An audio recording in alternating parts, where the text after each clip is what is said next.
We are off to Los Angeles, where Nicole Scherzinger has let cameras into her house for the very first time. We sent TV host Darren Kennedy to get an exclusive look inside her A-list wardrobe. Don't you wish your girlfriend was hot like Welcome me? to sunny Los Angeles, a place where an A-lister's wardrobe could easily be worth more than their home. Now brace yourself for your jaws to hit the floor as I take you on a snoop around some celebrity closets. Come on, don't you? Bed is massive. Check it. It is massive. That's what she said. No, this is my bedding collection called Nalu. And here's my closet. Don't you wish your girlfriend was fun like me? Don't you? I'd get into that. You can have it. I can have it. This bra means a lot to me because the Pussycat Dolls did a private show for Dior. My hero, Whitney Houston, showed up and I met her in this bra. Have there been any moments where, you know, your wardrobe has let you down? Any malfunctions? Oh my gosh. This It's outfit, beautiful. I did a song called Poison. I did a song called if you Poison. know my song that You went may have... #1 in the UK. That bad girl power I got, I'll abuse it tonight, 'cause tonight got poison on my mind. And that was the year, I think, that I put together One Direction. What? Casually. Wow. You're welcome. If you go to the X Factor performance that I wore this but in red. And I'm stretching. I'm about to go on stage and it goes 10, 9. This puppy right here, this line, It ripped. splits Oh wide my. open. Is there anything that's particularly sentimental? This, we took a family picture when I was really young, and that's what we all wore. So it's a pareo, and this means a lot to me because it just reminds me of where I come from and reminds me of family, which is everything to me. I came from really humble beginnings, and I think that's what I'm so grateful that I came from nothing, because then you really appreciate it when you do have it, when you've earned it. I want to share with you, Darren, something very special that nobody's seen, I think, for at least 15 years. I recognize this. This. Of course I do. This is the original Don't Ya hoodie. Don't you wish your girlfriend was hot like me? Don't you? Don't you, baby? This changed my life, this hoodie. I was And- not expecting that. Yeah, this was a great time. I didn't know what was to come. It's just to enjoy the moment because it's fleeting. It goes by so fast. Was there ever a time in your life where you didn't feel so comfortable in your own skin? If you look back on all the dolls things, everybody's like, because they're like so snatched and so hot, and I just was never comfortable in my body. So I wore all the trousers usually. I wore all the pants, and I look back now, I'd be like, can I have them legs, please? So that's a lesson. Be kind to yourself and give yourself permission to love yourself, because we are always so tough on ourselves, and then we look back. And you're like, what? You were like, honey, I was fine. It's heartwarming to me to have you here and to share with everybody a little bit of my home and my history and my closet. Well, thank you so much, because genuinely appreciate it. Yay, thank you. Have a hug. Yeah. Well, you might have seen Nicole on Instagram. She's currently looking very different. Look at that. Dramatic hair transformation. She is now, as you can see, blonde and looking rather gorgeous, I have to say. There we are. A bit like Kim Kardashian. Yeah. Interesting. Now, there's a bit of controversy surrounding the Oscars this morning, with bosses behind the awards reviewing what they are calling campaign procedures. Well, Ross is in Los Angeles with all the details. What do they mean by campaign procedures, Ross? What can we read from this?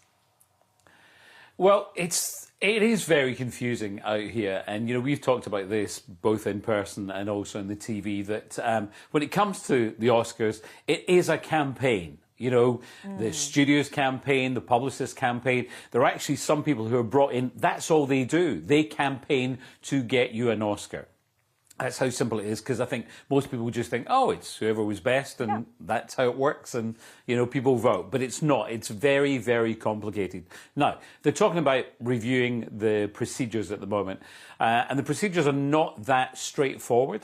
And basically, they're not mentioning any person or any film, but a lot of people are talking about Andrea Riseborough, who was absolutely brilliant. She's amazing. In To Leslie. But it was a little indie film. Not a lot of people saw the movie.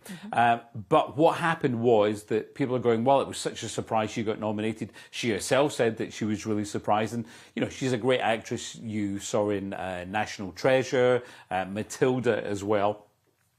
But what happened was she got a lot of celebs backing her over the few weeks just before the Oscar nominations came out. So you had people like Jennifer Aniston and Gwyneth Paltrow. Gwyneth Paltrow called it a masterpiece of a film, stunned by the incomparable Andrea Riseborough. So now, as I said, the Academy have not named Andrea, or indeed the film as well.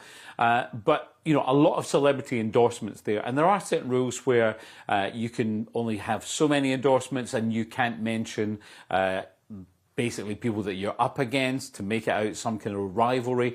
There's a lot of little rules that I won't go into just now. But anyway, it's going to be interesting to see exactly what happens. And of course, people are saying, well, if she hadn't got nominated, a couple of other actresses that have been mentioned a lot, would they have been nominated? But again, I don't think it will change. I don't think anything will happen to this year's Oscar nominations. But certainly for, you know, going on, there could well be changes and things may be a lot more clear-cut as to how you campaign. But you know what? It's been going on for years and years and years here. We have all the controversy about the Golden Globes and how people basically bought Golden Globes. Never ever happened like that at the Oscars. But, you know, it's a huge campaign. It's like a political campaign. You know, you kiss babies, you shake hands, you go to Q&As, you do it all. It's fascinating, isn't it? But I have not seen Andrea's movie, but anything that I have seen her in, she is an astonishing actress, and I'm sure deserves to be there. But you're right; it was, you know, it was a surprise. But then, you know, maybe all of those people are just bringing it to the attention of the judges. Who knows? But you're the man to keep us up to date with that. Shall we talk about Harry Styles? Because there's a lot going on with Harry. He's following in Adele's footsteps, I believe. Well, he could be, and it wouldn't be a surprise at all. So in Vegas, there's this amazing new venue. It's called the MSG Sphere at the Venetian. I'd seen the outside of it. It looks unbelievable. They're going to project all things round it. You're going to see the concerts from outside and inside. It's not opening until later this year. The opening act is going to be U2, right? So you know what it's like in Vegas. Everything has to be bigger. Everything has to be better. And, of course, you know, who else would you want other than Harry at the moment? I mean, he's absolutely on fire. The stories are, I mean, they'll offer him the world. I mean, there's talk of like 40 million. He would probably only have to do, you know, like about 10 dates or something like that. So it wouldn't be a surprise at all if they went for him. It's not confirmed at all at the moment, but it's going to be an interesting time. But yep, he's certainly the man. He's on tour at the moment. He's back here again in LA, and there's a big split. Not from another band, not from a partner.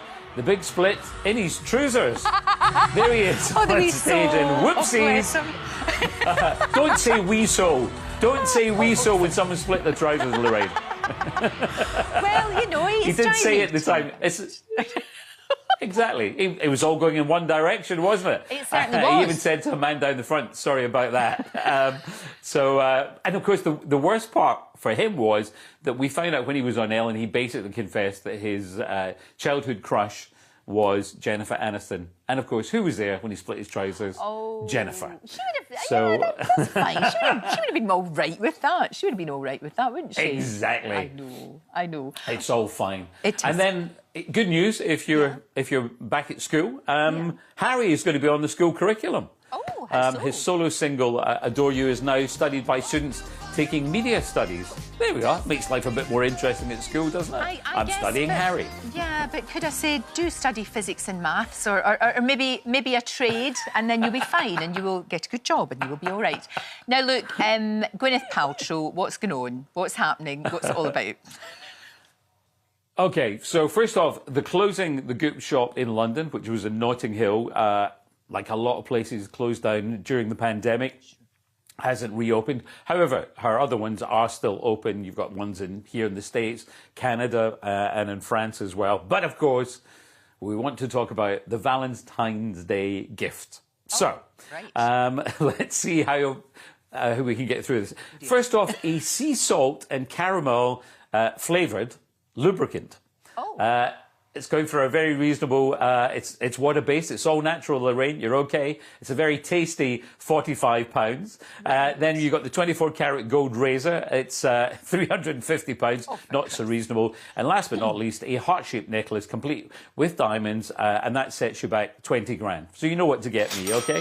Oh, of course, there's a Noonie scented candle. There's always a candle. I'm concerned about the salted spray thing. I don't know where you've to... Well, I do know where you've to put it. But she's not the only one with a personal candle, though, Ross. Jennifer Coolidge, J-Lo, get together on TikTok. What kind of candle would they like? This will surprise you.